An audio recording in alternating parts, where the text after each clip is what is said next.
Hey everyone, how you doing today? I am very pleased to be one of the first people to hear about, learn about, and actually announce to the world the Lumberjack Landlord. So let's welcome Matt, aka the Lumberjack Landlord, to the show. How you doing, buddy? I'm doing super awesome, Mike. Just a giggle a minute over here. Yeah, no kidding, man. I appreciated our first episode talking about the crazy the White House are all politicians, then Ken McElroy. But this is Yeah. the episode I've been waiting for you to get to be ready for. So let's what is or who is the Lumberjack Landlord? What's the tagline? Why the Lumberjack Landlord? And let's just share the vision for it. Yeah. So, I mean, we are announcing this. This is the first place we announced it, Mike. Wow. First place we announced it. Yeah. Yep. So, all the Zuberites, and one rental at a timers. Yeah. Yeah, this is where we're doing the official, release.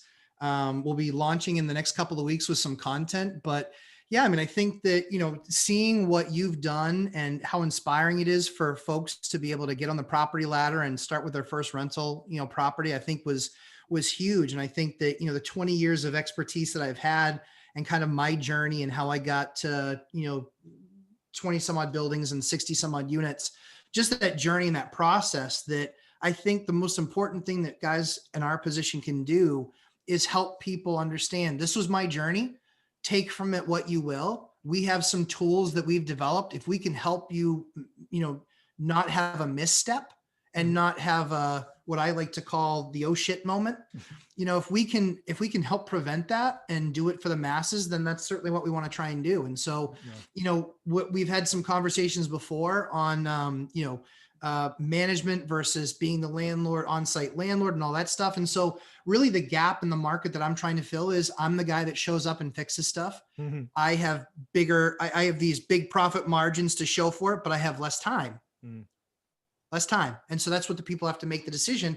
Do I want that, remote option, or do I want to invest in my community where I am, where I plan to be, and start to learn all these trades? I mean, life, YouTube's made it a whole lot easier with a lot of these types of tasks that you can learn just by looking up a YouTube video. Yeah. And so really the goal of the Lumberjack Landlord, AKA me, or me, AKA the Lumberjack Landlord, the goal is to just share with people my journey, how we started getting into properties, how we then expanded, and how we were able to do it by only making a few adjustments in our life, and then just living life with that mission. And before you know it, it's 10 years later and boom, you've got, a whole big business that you're running. Yeah, I've known since the first kind of introductory call we had that you had to do something like this. You're wonderful at it. You're very charismatic, fun, knowledgeable, but also you have a story to tell that people need to hear. Yeah, and it's inspiring. And well, thank you. I mean, I think going to be fun. I think too often people just they listen to the negative self-talk, right? I mean, guys, I'm a 9th grade dropout. Mm-hmm. If you are listening to this video, you are more educated than I am. That is the way it goes. And you know what? But then my journey was just different. And everyone can have their own journey. They can take from it what they will. They can, whether it's inspiration or just recognizing that, yeah, I had to work my butt off. Yeah. But you know what? I'm 43 now, financially free. I work because I choose to.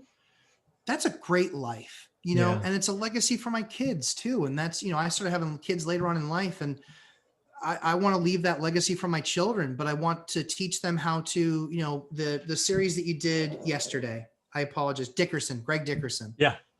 Talking about him being on the phone in front of his kids all the time, and them hearing everything and how he works with people and business partners and tenants and everything.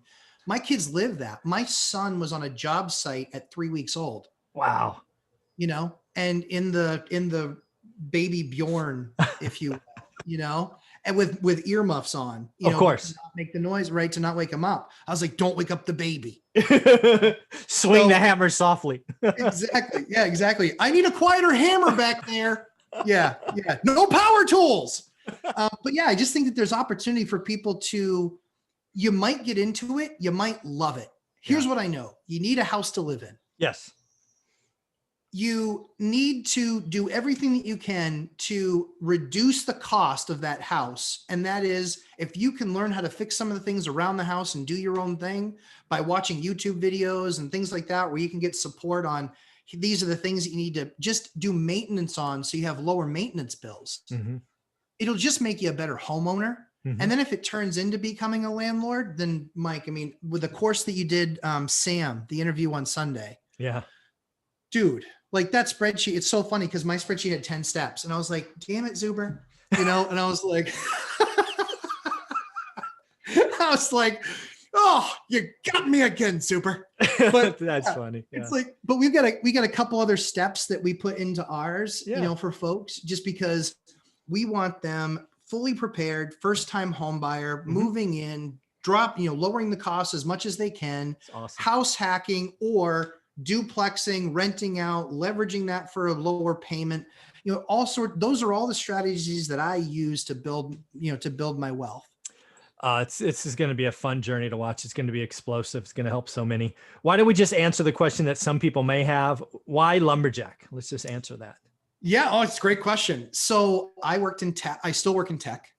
When I worked in tech way back when, I was driving from New Hampshire to, Silicon Alley in Massachusetts. We call it the Alley, but it's like the Burlington, Mass, Concord, Mass area.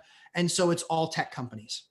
And I would show up in my New Hampshire garb and they're like, dude, you're in tech. You're not a lumberjack. And I was like, well, we could go outside and I can show you how lumberjack I am. Yeah, let's go. You know? And so I was like, I'm free, you know? And so it was just kind of one of those funny things and it just kind of stuck. And, it just became like the lumber, look at the lumberjack, you know, and the lumberjack. Axe, I've cut it. Yeah. I've cut wood with an axe. I've cut it with a chainsaw. That's awesome. You know, I've done log splitters. So yeah, guilty as charged. I've done all those things. I can't spin a log. Oh, yeah. But yeah, the lumberjack thing just kind of stuck. And, so the lumberjack landlord, it was really making sure that also people identify that I'm in there doing the work. Yeah.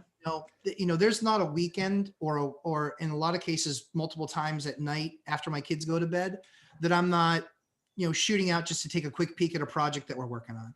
Yeah. And, very hands-on, very, very involved, always trying to learn things in that regard. And we talked about it, probably a few weeks ago. Will we eventually someday get to, complete management of our portfolio?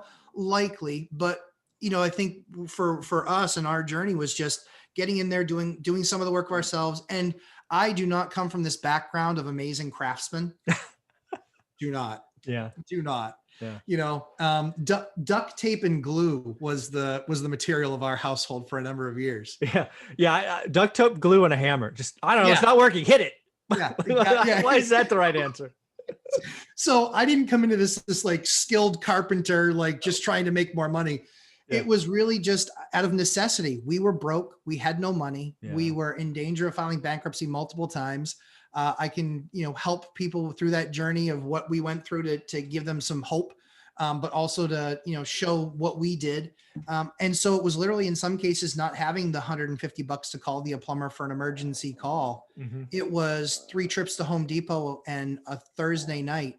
Right. I mean, the number of times that I spent in a basement with 3 feet of freezing water because a sump pump failed. Yeah. And then having to fix a sump pump underwater. Yeah, I can do that now. Nice. So, well, this is going to be fun to watch the Lumberjack landlord take off. Again, hands-on house hacking, focus on, people early in life. Your mission is clear. Your background and experience is clear. It is, it's going to be so much fun for me to watch. So thank you for giving us the opportunity to introduce it. Where could people find it once it's launched? So we have our page up on YouTube. The Lumberjack Landlord. We have that up on YouTube, so you can start subscribing now. Okay. There will be some bonus content for folks that do subscribe in the beginning. And then it's just going to be a lot like what you do, Mike, with just, trying to be dynamic with folks and some guests. Mostly what we're focused on is we're going to be delivering a lot of content really on certainly being that younger age, making sure your financial house is right. Mm-hmm. Here's what lenders are looking at, really prepping people for those steps. And making sure that doing your homework now, getting your finances right now, because it's those hours of preparation that are going to meet the moment of opportunity. When that right house happens, you are springing into action. You have everything lined up, and that deal is closing on that thing is merely a formality because you've done all the prep. There you go. I love that. Well, Matt, thank you very much for this week. I loved all our conversations, especially the Lumberjack landlord, man. Thank you very much.